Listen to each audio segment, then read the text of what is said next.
Hi, everybody. I'm Bob Bowman, Editor-in-Chief of Supply Chain Brain, and I want to welcome you to this presentation on the Supply Chain Leader's Complete Guide to Dedicated Fleet Management, presented by Uber Freight. One quick reminder before we get going, there will be an audience question and answer session at the end of this presentation. Audience members are encouraged to submit their questions at any time during the presentation by clicking on that Q&A icon at the bottom of your screen.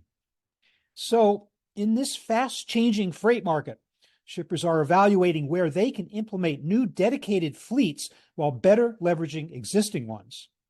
But when it comes to maximizing fleet utilization and increasing backhaul revenue, managing third-party dedicated fleets is no easy task.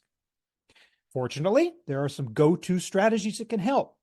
Today, we're going to delve into critical aspects of assessment, management, and bid execution, along with current market dynamics that impact both shippers and carriers. And we're going to hear real-world examples showcasing how dedicated fleet management strategies have been successfully applied to businesses. So let's take a look at the agenda for today's session. Consisting of the following parts, we're going to start with a current market update. Then we're going to move into market trends over the last 4 years, opportunities and risks of dedicated fleets, a little bit of information about managing your dedicated fleet, and some examples of dedicated fleet success, followed at the end by, as I noted previously, our audience question and answer session. With that, I want to introduce our speakers for today. Roger Seckler is Director of Consulting and Engineering at Uber Freight. He has over 20 years of industry and consulting experience in network optimization and transportation management. He's been involved in assessing and managing multiple M&A and divestiture programs. Roger has extensive experience leading global logistics organizations, including as Senior Director of Global Supply Chain Strategy for Newell Brands, where he led multiple network optimization and freight optimization projects. Ryan Felice is Manager of Consulting at Uber Freight. Ryan has 15 years of experience in dedicated, truckload, and intermodal transportation. At Uber Freight, he leads the dedicated fleet practice area, where his team executes fleet assessment projects, as well as ongoing support for customers including Coca-Cola, Kellogg's, and Unilever. Prior to Uber Freight US, Ryan led the final mile delivery network for Tractor Supply Company and also managed freight spend, domestic transportation strategy, and third-party dedicated fleets for Bridgestone Americas. Kate Anderson is a project director of consulting at Uber Freight. Kate joined the Uber Freight US team in June of 2017. She leads project management for CPG accounts, primarily responsible for developing procurement strategies, cost-saving initiatives, benchmarking, procurement events, and carrier management. Prior to Uber Freight US, Kate spent 10 years at WestRock, one of North America's leading manufacturers of paperboard, containerboard, consumer and corrugated packaging, and also one of the world's largest paper recyclers. So with that, I want to turn over the presentation to Kate Anderson. Kate, take it away. Great. Oops. Thank you very much. All right. Well, I will jump in. I appreciate you having us. We're excited to be here. I'm going to go through a brief market update, and then I'll hand it over to Roger to talk about the ever-changing market in dedicated. And then Ryan will go into the risks and opportunities of the fleet and some fleet initiatives that will help hopefully everyone on this call. So everyone on this call knows the past 5 years have probably been the most volatile, disruptive, transformative years in supply chain and in transportation. And we've witnessed a series of changes that have essentially reshaped the supply chain and transportation landscape. As we look back at 2020 and the beginning of the pandemic, with the global shutdown to the surge in demand and the shifts in supply chain networks, dynamics, shifts in inventory, shifts in consumer spending patterns, there was a significant recalibration of the market, and shippers and carriers looked to really adapt to these post-COVID realities and really look to refresh and establish new procurement and supply chain strategies to really become more resilient for any of these big disruptors. And that's a term that's become very widely used over these recent years. How can I adapt and recover quickly from these unknown disruptions, these geopolitical disruptions, and shippers have really started to change their procurement strategies and evaluating dedicated and private fleet is one of them. And looking to see where a dedicated and private fleet makes sense is one of those levers you can pull or have in your strategy box, toolbox, which we'll get here in a minute. So as we look back at the past few years, from 2020 to 2021, with the surge in demand, it brought in net new capacity into the market. Trucking companies were growing, owner operators were entering the market. But at this time, the owner operators were really buying their equipment at the height of the market. And that was okay because the fuel was lower, volume was plentiful, and the spot market was booming for carriers. It was a great time to be a carrier and a very stressful time to be a shipper. Then we entered into 2022 and 2023. The world started to open up after the pandemic. Consumers stopped spending money on those durable goods and then started spending more on services, entertainment, going out to eat, which really led to a decrease in volume, and inventory started to stabilize. So now we have more capacity than demand. Spot rates started to tank, and we're really 50% below on the spot market versus what they were in 2020 and 2021. So with all that said, carrier operating costs continue to rise, insurance, equipment, driver pay, coupled with those owner operators who bought their truck at the height of the market, which you can see that chart in the right-hand corner. The ACT research shows the average used truck prices by age, and you can see the cost over the past couple of years. And you can see how it's trending lower and lower. But these carriers bought at the height. And so it's just with the depressed spot rates and the rising fuel costs, some of these owner operators and these carriers started to exit the market. And now the landscape has shifted, and it's a really hard time to be a carrier right now. And shippers now have time to think through and implement strategies for a changing market. So as we look at market trends, we track the FTR, active truck utilization, every month. We watch the spot trends week over week. Our economist Mazen at Uber Freight put together two charts below, which I find interesting and very good barometers of the market as well. You have the DAT contract rate, the DAT spot rate, and then the cost per revenue per truck. And like I said in the previous slide, truck operating costs, fuel, equipment, maintenance, they're 19% above spot rates, indicating that carriers are making negative margins in the spot market, which the question is, and everyone's asking, is how much longer can this sustain? They're barely breaking even on contract freight. And this is notable from the carrier earning reports as well, which we pulled, and you can see in the bottom right hand of the screen. Let me go back one. So this slide actually I pulled from Ben Cubitt and Rob Haddock.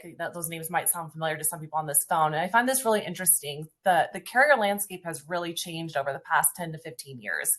The chart on the left is who were the big carriers in 2015. And what you see is a lot of traditional truckload carriers, some 3PLs, some dedicated fleet providers. The ones circled are more on the 3PL side and pure dedicated side. And then when you fast forward to 2023, now you can see the dedicated and 3PL providers like Penske and Ryder are all now that's 100% dedicated versus OTR. And also what you see is those top truckload carriers that were traditionally 100% OTR, J.B. Hunt, Schneider, Warner, Swift, historically primarily OTR carriers. And now what you're seeing is they're investing a lot more in their dedicated side, and it becomes a bigger part of their service offering. This chart on the bottom, Ben Cubitt put this together, and it pulled some snapshots of carrier truck numbers in terms of OTR and dedicated. And if you look at all of them, J.B. Hunt dedicated over the past 3 years has had tremendous growth in the dedicated space, 24% growth, and their OTR fleet is reducing. Schneider, same trends. Their dedicated is up 50%.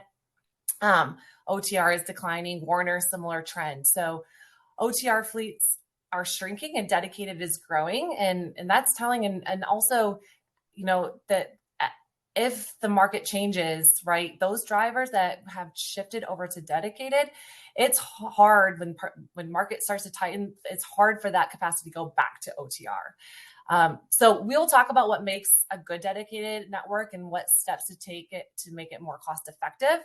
But before that, I will turn it over to Roger to talk through the trends we've seen in the dedicated space in particular. Great. Thanks, Kate. So as Kate mentioned, dedicated fleets are something they're not new, but they tend to see more interest during periods of market disruption, right? So when you think of things like weather events or just overall capacity and rate disruptions, or the overall supply chain disruptions due to COVID, these are when we tend to see shippers become a lot more interested in dedicated fleets. And then as a response, as Kate mentioned earlier, a lot of the larger trucking companies have started to either shift assets more into their dedicated operations or really put a focus on this to meet the demand that shippers have out there for something as an alternative to an over-the-road market. And so when we think of dedicated fleets, we think really the best time to think of a fleet is during these periods in between the peaks of the cycle. So you're not going after a fleet when everybody else is. But just in general, they've been around for a while, but they see renewed interest during periods of disruption. And as a result, we've seen a lot of capacity and creativity come into the dedicated fleet market from a carrier perspective. So as people are looking at dedicated fleets, they come with opportunities that come with some risks, right? So dedicated fleets can certainly provide some benefits to a shipper, including things like increased control and visibility to your network. They do provide generally some stability to your route guide in terms of rate and capacity. And so you have this foundation from which then you can build a more dynamic network. Generally, they have a little bit less P&L or cost volatility. They tend to be longer-term agreements that have different price structures involved, and they can provide pretty consistent capacity. So again, to that improved stability, that applies to not only cost and service, but you now have a base of capacity from which you can build from. But they come with risk, right? They come with risks around implementation. One of the biggest risks we see with dedicated fleets is folks that put a dedicated fleet in place without the right management approach. Managing a dedicated or a private fleet is very different than managing an over-the-road carrier network. And so we see folks put a fleet in, they let it run for a year or two without the right oversight, and then you start to see costs increase and service not hit your goals. So need the right amount of management on top of it. Fleet size is also a risk. So fleets are generally engineered and very designed to hit a specific part of your network. The fleet design that fit 12 months ago might not fit today. And so if you have a fleet that you have not done a lane fit assessment for or done some resizing, that's another risk. You now need to maintain not only just the overall service of your fleet, but the right size and the right equipment involved. Both of those then can lead to increased cost if it's not managed. The chart on the right just tries to show a little graphically what we mean by that. The further you go on the right in terms of shipper control, then the more responsibility the shipper has to make sure that fleet's operating economically. An over-the-road fleet managing an over-the-road carrier network, shippers generally have very little control over that equipment or those assets, but they're also not responsible for all the economics of the fleet. The more dedicated and private fleets you implement, the more control you have, but now you also have a responsibility to make sure you're managing that appropriately, make sure it's hitting the cost and service goals that you want to achieve from it. In the market the way it is right now, as we get into things that the market may start to increase in terms of cost or capacity may get tighter over the next 12 or 18 months, this is the time when we start to see a renewed focus on dedicated fleets, where shippers want to try to lock in kind of a foundational level of price and capacity in their network to prepare for potential shifts in the market. It's a good time to do that, but you need to make sure you have the right management programs and processes in place. I'm going to turn it over now to Ryan, who's going to talk a little bit more about those management processes and some of the things we think are important to help manage a dedicated fleet once you have it in place. Thank you, Roger. So when we talk about dedicated fleets and dedicated fleet management, Uber Freight Consulting offers a variety of different fully customizable solutions and guidance that we offer to shippers. Just a handful of those monthly dashboard reviews. So what we find important to do is ingest that carrier invoice, but also match it with your OTM or TMS data. So you can develop dashboards and reporting and KPIs in order to start to track and manage those fleets to optimum performance. Another one is fleet sizing and lane fit. What we do is make sure that your fleet is designed and built for your current business needs and any future business needs. As Roger touched on, a lot of those fleets were built and designed at a point in time, but as we've come out of COVID, networks have changed, buildings have changed footprints. It's time to resize and make sure that the fleet is hauling the most optimal lanes within your network that make the best cost and service-based solutions, but it's also sized appropriately so you can cover those peaks and valleys in your business. Another really popular function that we do is third-party backhaul programs. We have a significant number of customers that have a service play for dedicated fleets. So we want to make sure that we overlay not only their own network, but any third-party networks to identify third-party backhauls to help offset the cost of those fleets. And then contract and invoice review. So many fleets were put in at a certain period of time. It's not that often that the contract is revisited and checked against the invoice review. We typically find a lot of opportunity there in overcharges where operations has started to consume more trailers than the contract outlined. It's no fault of the operation, but it just lacked visibility. So we like to bring that back to the surface and cover those opportunities and help that with a cost out initiatives plan.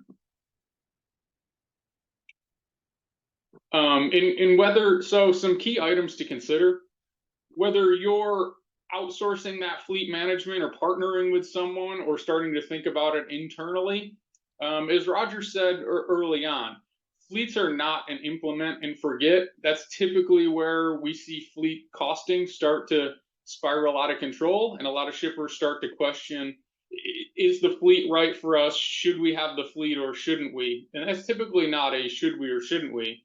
It should be thought of around how do we manage it better, right? How do we put the right checks and balances in place?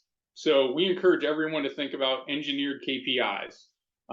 There's a lot of off-the-shelf KPIs that we can recommend, but let's work towards metrics and KPIs that help drive the performance in your business. Another one is dashboard reporting, right? You can ingest a lot of different data, but how are you going to visualize that data and turn it into actionable items that help drive cost out of the program? And that feeds right into cost out initiatives. At the beginning of each year, we partner with all our shippers to build a cost out initiatives plan, quantify what that is, prioritize it, and start to work on it throughout the year. So at the end of the year, you have those savings or cost avoidance to deliver to the business. And then again, fleet sizing and lane fit. We do it as a large event, but we also encourage everyone to think about it, whether it's twice a year or quarterly. Do some smaller projects to evaluate the size of your fleet and trailer pools to make sure that it's still right for your business.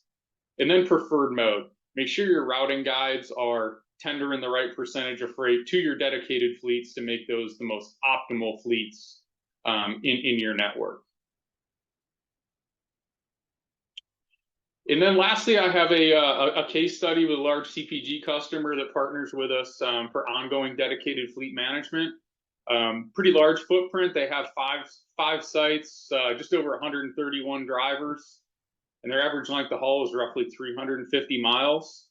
So we aggressively started looking at backhauls in August of 23, and we've seen a 26% increase in backhaul percent since then. And they're projected to save around $4.7 million in backhaul credits this year. And that's not even getting into a continuous move opportunity analysis. That's on the docket to do in Q2 this year. So we expect to not only reach the 4.7, but continue to add on to that and build on those results. So really great story from that customer. Like I said, they're an ongoing customer with us that continues to look for cost out initiatives because they have a big service component to their business. And I think I'm going to turn it back over to Bob, and he's going to walk us into the next steps. Thank you very much, Ryan. And at this point, I'd like to bring Kate and Roger back on for the panel portion of our discussion. Before we do that, I do want to remind the audience one more time that when we're done with this part of the presentation, there will be an audience question and answer opportunity. So you feel free to submit your questions at any time during this part of the presentation by clicking on the Q&A icon at the bottom of your screen. So with that, let's get into the panel. I want to ask this first question of Kate. Kate, why should shippers do a fleet assessment in the first place? What value does it provide if shippers are already actively managing their fleet? Sure, thanks. And I think Ryan and Roger have touched on this a little bit, but really the goal of the fleet assessment is to ensure your fleet has high utilization and low empty miles and running the right freight to achieve that. Like we've talked about, shippers networks change, and especially over the past few years, a lot of volumes and lanes have changed. And, I do believe carriers work to make the right decisions, and they're really focused on picking up and delivering on time. But what we've seen in fleet assessments is we've done a few things: lane fit analysis and evaluating the entire network, not just dedicated lanes, but dedicated and OTR lanes, and looking to see which lanes are better suited for dedicated versus OTR, or vice versa, especially with the change in OTR rates over the past year. Some lanes may be more cost effective to go TR, or there might be some lanes that might require a higher level of service. So to switch those to dedicated. So just determining those right lane fits based off business goals, service, and cost. Some lanes may have horrible dwell times, and it's killing the utilization of the truck. Some volumes may have shifted and either increased or decreased. So it's very also important, and Ryan touched on this as well, to evaluate the truck count during these fleet assessments. Has my volume increased or decreased? Do I need to add trucks, or am I at a place where I can reduce trucks because I'm running efficiently? Identify optimization opportunities just based on your historical routings, and consider seasonality and some business rules. It also allows, when you have a fleet assessment done, it allows the shipper to benchmark performance as well, and benchmark performance against industry standards and competitors. And it just really identifies where those improvements or those opportunities are. Shippers may already be actively managing their fleet, and we often find shippers wondering, things are running better, but are they running as well as they should? And so I think conducting this fleet assessment provides valuable insights and can help optimize and drive out inefficiencies, and it improves your overall performance. Thank you, Kate. And as you point out, it's not a question of stasis. This debate over dedicated versus OTR and common carriage has been raging for decades, maybe since there were such things as trucks moving stuff. And so the constant assessment and reassessment is certainly valuable. Ryan, let me ask you, how is a fleet assessment different than the analysis and recommendations that a current dedicated carrier can provide? Sure. So the difference when you look at a dedicated fleet assessment separate from your provider is that party's indifferent, right? They're designing a fleet and a solution that best fits the business, servicing the needs of the business, and delivers on those shippers' goals. And it's nothing against an assessment that is done by a carrier that's currently operating the business, but the goal of that assessment typically is to continue to run that same number of trucks or grow that number of trucks, while offering some savings. It might not fully maximize savings and look at the full potential of those dedicated fleets and what they could really extract out of your business from a savings standpoint, but maybe expand the coverage as well of your current dedicated fleet. If I could add one more thing, Bob, to that, Sure. Ryan, thanks. Another thing that I think is a little different about a full-on assessment that maybe your current providers might not be doing are, we like to look at things that may be impacting what the carrier sees today, right? Sometimes they only know what you give them. And so we like to look upstream a little bit and look at things like, tender to pickup timing and release times. And do you have any flexibility in terms of shipping hours of shipping available hours or appointment availability, things like that maybe a carrier might not have access to, or things we also try to dive into, because those can really impact the data with which the carrier has to work with to optimize your fleet every day. Yeah, no, that's a great point, Roger. And just to build on that, we're also going to look at similar fleets that we manage, right? Similar size fleets, and compare those and be able to offer some just best in class practices. That's very valuable information, the idea of widening your perspective and not just taking a narrow view of things. And if you want to widen it even more than that, Roger, how can fleets, whether they're private or dedicated, fit into an overall supply chain strategy, which of course consists of a lot more than just these trucks on the road?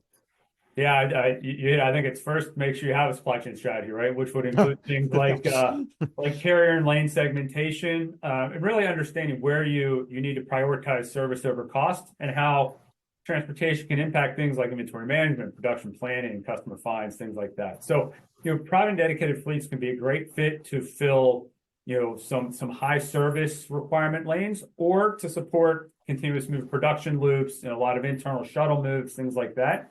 but they can also be used to make sure you're servicing the right customers in the right way.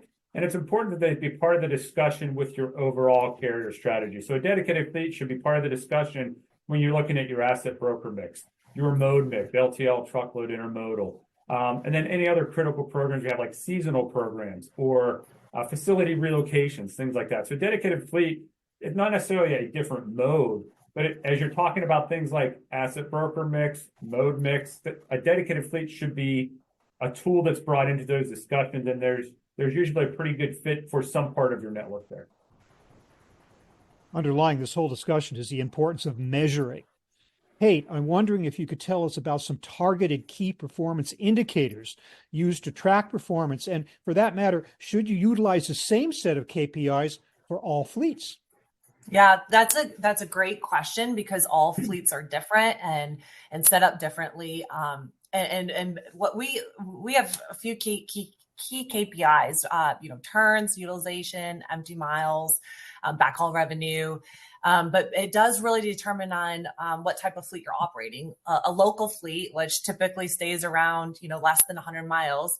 Here, you really want to measure by turns per truck per week. And you just want to turn and burn, right? How many turns can you get out of each truck?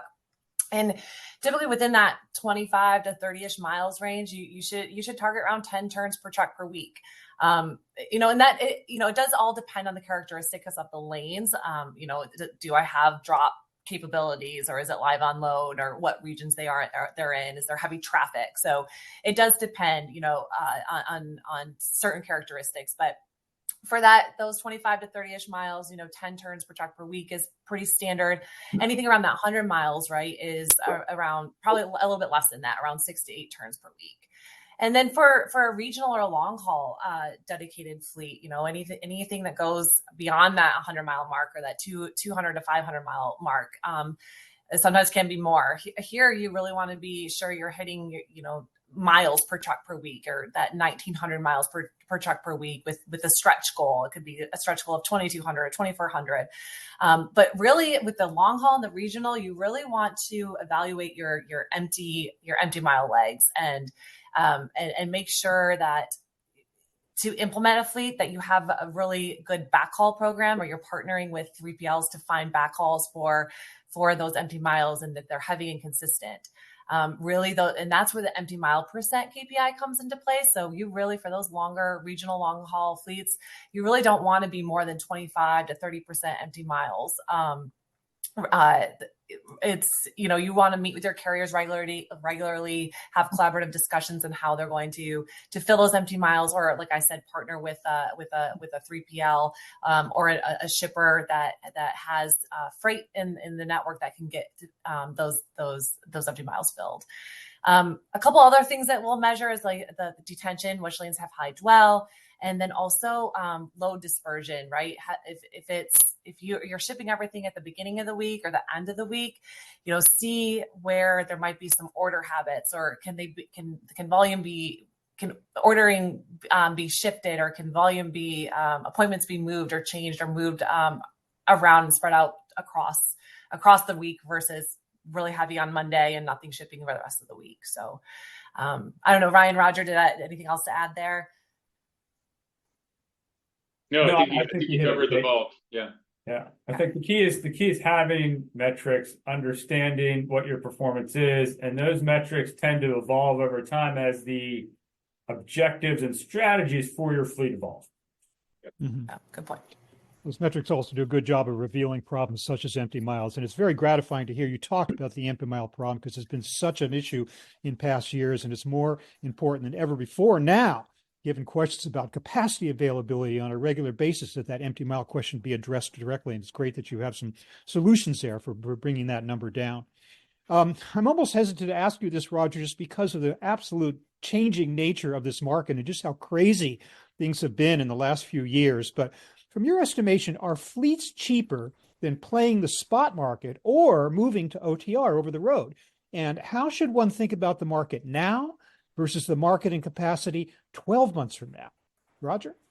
Yeah, I guess I'd start off with our our view on dedicated fleets is that they are a strategy and not necessarily a transactional rate tool. And I think that's an important mindset to get into when you think about dedicated fleets. They tend to be multi-year agreements, and so they're not always the most effective way to really try to play the market up and down at scale. There are likely to be within your network some lanes where a dedicated fleet is going to be the most cost-effective solution regardless of the over-the-road market. There's going to be other lanes or parts of your network where the balance is going to shift over time with the market, right? And this is why we think, having a fleet in place is a good idea. Managing it is critical, and doing this lane fit analysis or lane fit assessment over time is really important, because there is always, at the margins of your fleet, there's going to be some lanes that on any given market condition might be more economical over the road, or they might be more economical dedicated. So we do see fleet size shift a little bit, every 6 or 12 months.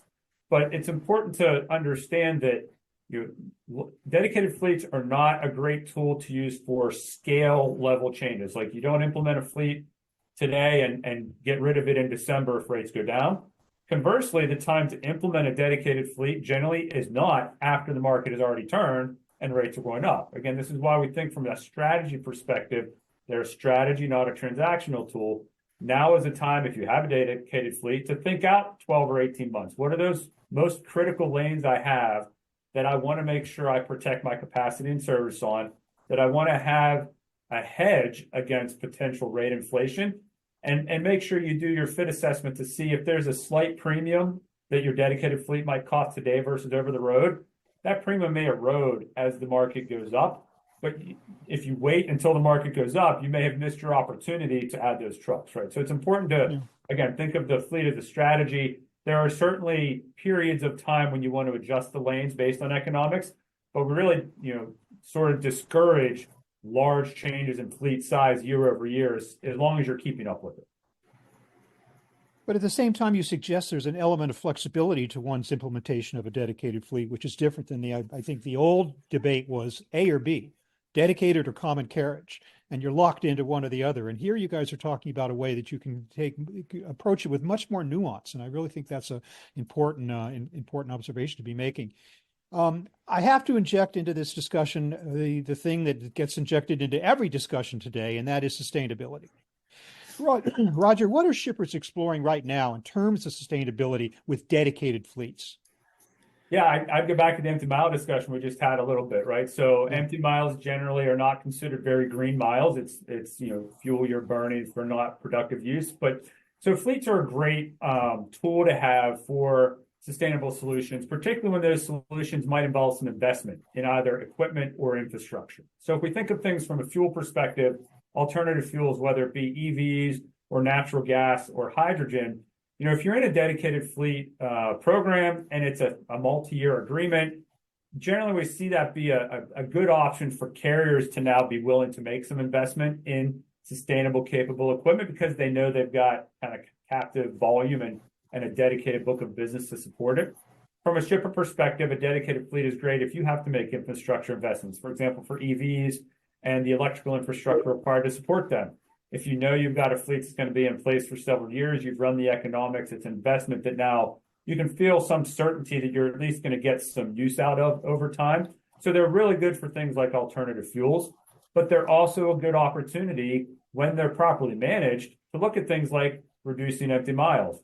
Every increased backhaul is one less empty truck on the road that helps with sustainability, fuel use, things like that. So looking at those opportunities to fill your fleets with either third-party freight or within your network freight or inbound supplier freight can be a great way to make sure that when those trucks are running, they're running at productive capacity, which at the end of the day helps overall CO2 equivalent emissions management. But again, this whole idea of making decisions on dedicated versus others, it just seems like the future is so uncertain at times. There's a bit of a rolling of the dice, I get the feeling. So Ryan, I want to ask you, for shippers who are looking to invest in a private fleet versus outsourcing or vice versa, what are some of the critical items to think about when committing yourself and going down this path?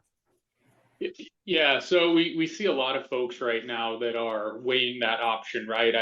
I have a private fleet, or I put one in place during COVID to react to the market, and they're starting down that path of that should I or shouldn't I? Where we see a lot of folks really rush to it is first, I always say, is your core competency running a trucking company? And typically it's not. And then the risk one usually answers itself, but you need to back up and start to look at the agreements that you signed, right? Are you able to quickly get out of those truck and trailer leases or not? Or do you need to think about it? It has a long tail to it, right? So really building that plan to transition is probably the most important thing and can be the most expensive thing. I see folks really become short-sighted on at times, right? The decision is there.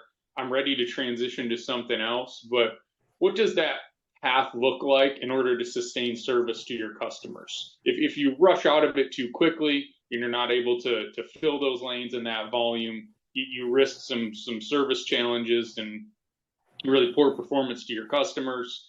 But then again, if you take too long, as Roger has touched on, are you on the wrong side of the market again, and that fleet makes sense again? So having a really detailed plan around not only the decision making, should I or shouldn't I, but what's the time expectation to do that bid, and then think about implementation, ramping down a private fleet and ramping up a dedicated fleet. We typically see that one as a challenge. Most folks are already in that mindset of my private fleet, I'm getting out of that business, and I've ramped up the dedicated fleet, but I never really thought through the 50 trucks I have to turn in and 200 trailers that I'm still paying an invoice on, or I have a huge exit clause on, that really just eroded a lot of the financial gain I got from putting in that dedicated fleet. Ryan, is the current labor situation also something to take into account, the availability or not availability of drivers as to making the decisions? It is, and I'm going to go back to the private versus dedicated. A lot of times what we see is the private fleets have not kept up as well with all of the benefits that a true third-party provider can offer. So when they're transitioning away from it, you see that third-party provider really be able to fill seats more easily. So a lot of times the benefits and the pay tends to be better. And let's face it, right? They're the experts in that space. So their focus really is around the driver and how to make it the best situation for the driver. So their retention is a lot higher, where, at a shipper, right, manufacturing, retail, it's a lot different to manage that warehouse type employee or office employee. The driver's just a different segment of the business. Roger, one of the things we talk about a lot in logistics these days is the need to get away from a purely transactional approach to the way you work with various carriers and the like. I'm wondering what best practices you might suggest around revenue sharing with your dedicated fleet partner.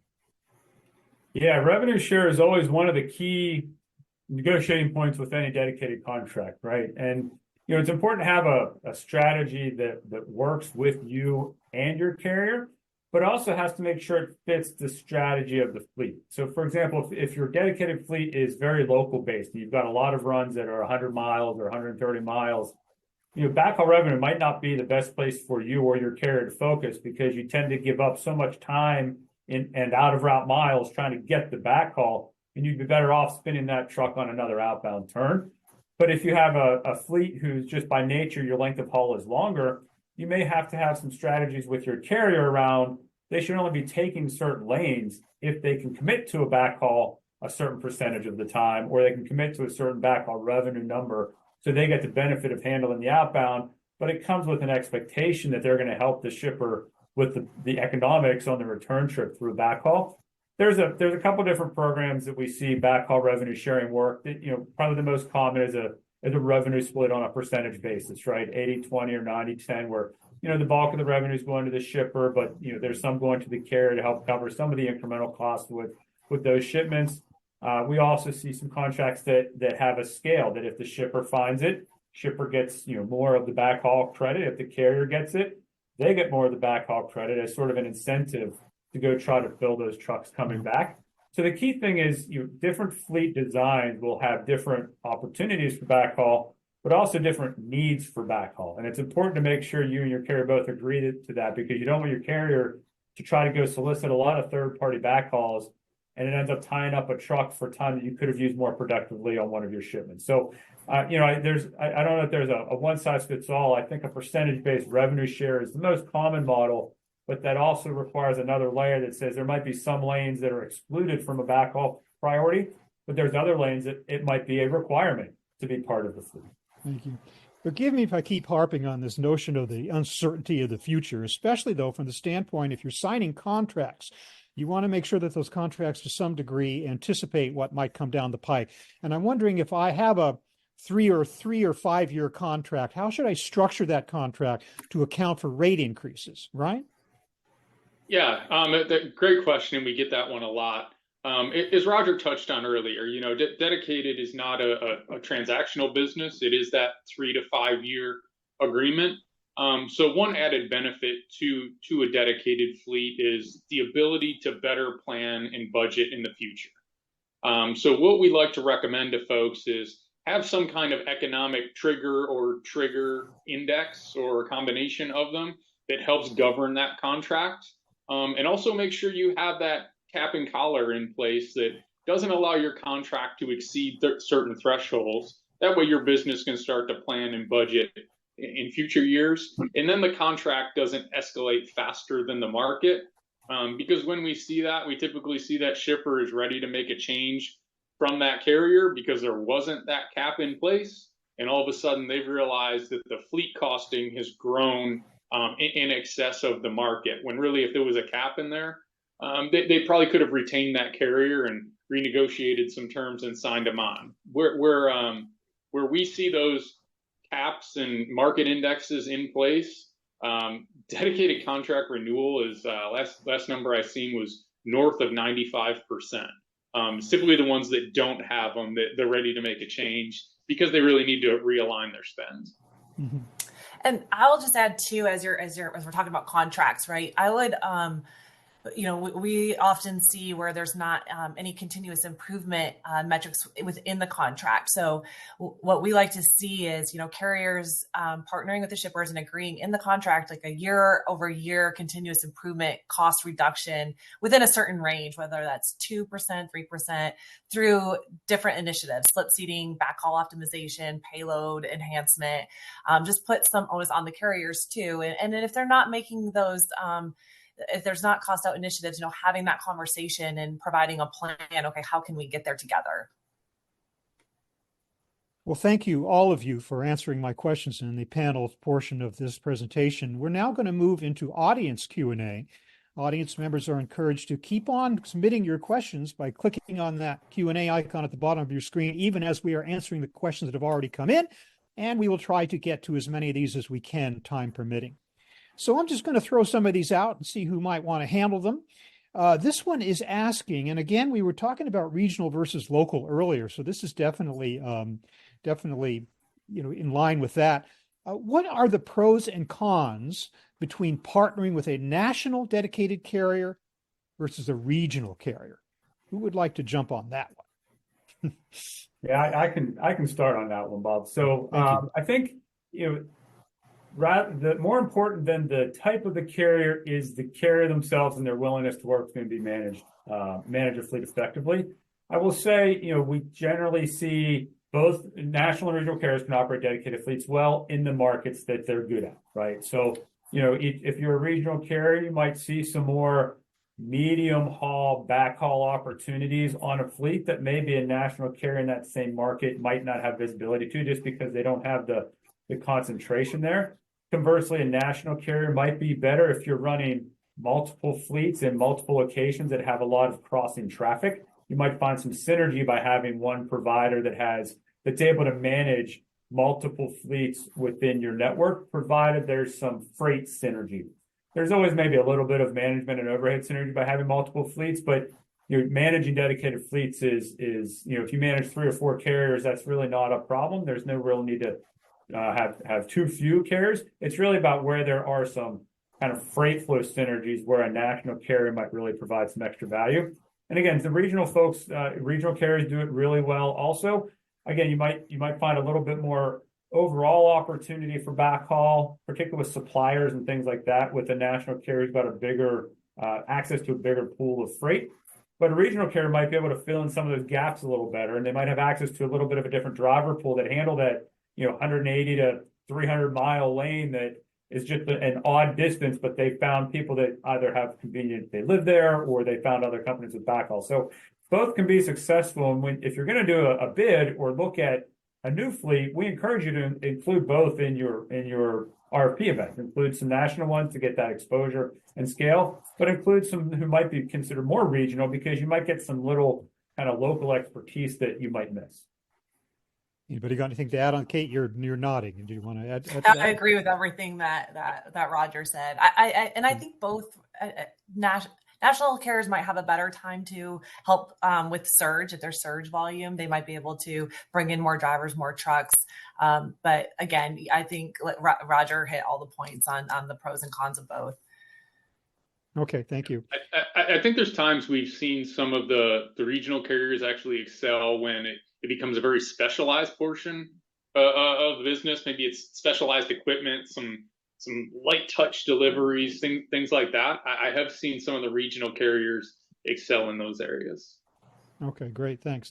So we talked a lot about backhaul today, and it's a very important topic. But this questioner is asking, how do we even get a start on identifying backhaul opportunities? Yeah, I'll start with that one, and Roger, Kate, chime in. As far as getting a start, I like to tell people, let's start within your four walls of your own network, right? Let's first do a backhaul assessment and overlay your network and see what natural backhauls exist on an out and back basis.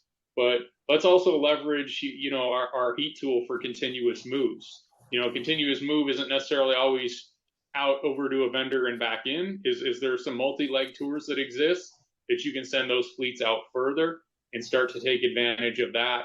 And then lastly, we can overlay the entire Uber Freight managed network as well and see what kind of natural backhauls exist within that for your fleets. Kate, Roger, anything? What else am I missing there? Yeah, I think that's also where we partner with shippers and help actively manage fleets, and we bring in the dashboards and the reporting to see where those high empty miles are, and that's where we try to identify areas within, like Ryan mentioned, within the Uber Freight network that we might have another shipper that's coming that has a lane coming right back, and so that's where we're trying to identify the opportunities. But yeah, I think it just comes back to knowing where you need those backhauls, and also putting some onus on the carriers too, and having those collaborative discussions and asking the carriers, hey, what RFPs are you participating in? How can we get these empty miles filled? And are you looking within your own network as well? Okay, thank you. This one is asking about software that might be available for making some of these determinations, software programs that can help you to better manage the utilization of dedicated fleets. What's out there?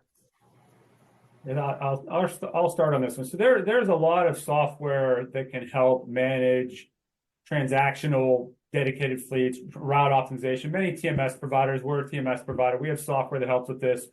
We also have some proprietary tools that we've developed that help optimize dedicated fleets based on how we manage them.